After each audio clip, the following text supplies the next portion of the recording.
سلام بچه ها امروز ما یه چالش داریم. چالشمون چیه؟ اگر دوستین تا آخر چالش بامون همراه باشید لطفا این کلیپ رو تا آخر ببینید. خواهش میکنم لایک هم کنید بی زحمت. خب من بچرخم تو میچرخی کی میچرخ؟ تو بچرخ.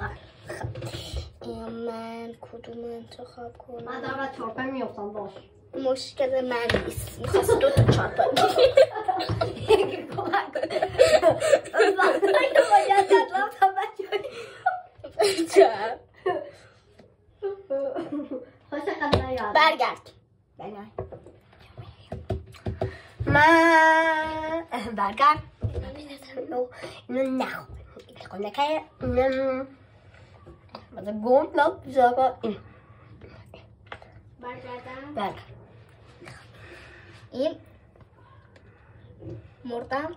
نه نماردی زندم. نگاه این رو من اینه که اینجا رو بودو خوردم. خب زنده بخور. یه دیگه من 2 تا خوردم. زنده آبزا من رو برگردونم. چرا؟ من برگردونم من انتخاب کردم. توی بردار بخور. زنده ای.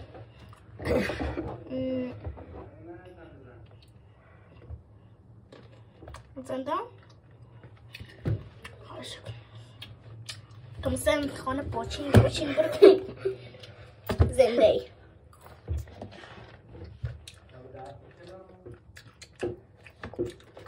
زنده زنده ای.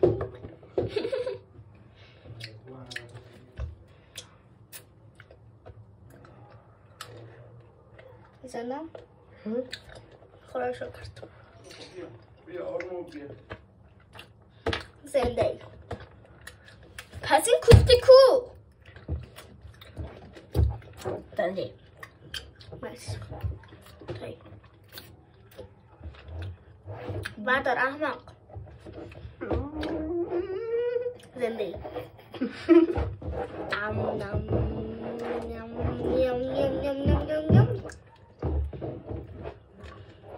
زنده زنده ای. اینه من از اینجا برداشت بگو. زنده 4 تا بیشتر نه خیلی کم پاره میشه. توی زنده ای.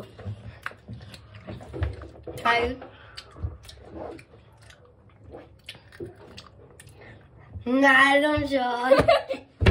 اگه من انتخاب کردم این پشمون بچه ها کلکا بچه ها اگر میخوایی تا اگر خوشتون اومده لایک کنید، سابسکرایب کنید و زنگوله رو فعال کنید تا در قسمت های بعدی با ما همراه باشید. خدا حافظ.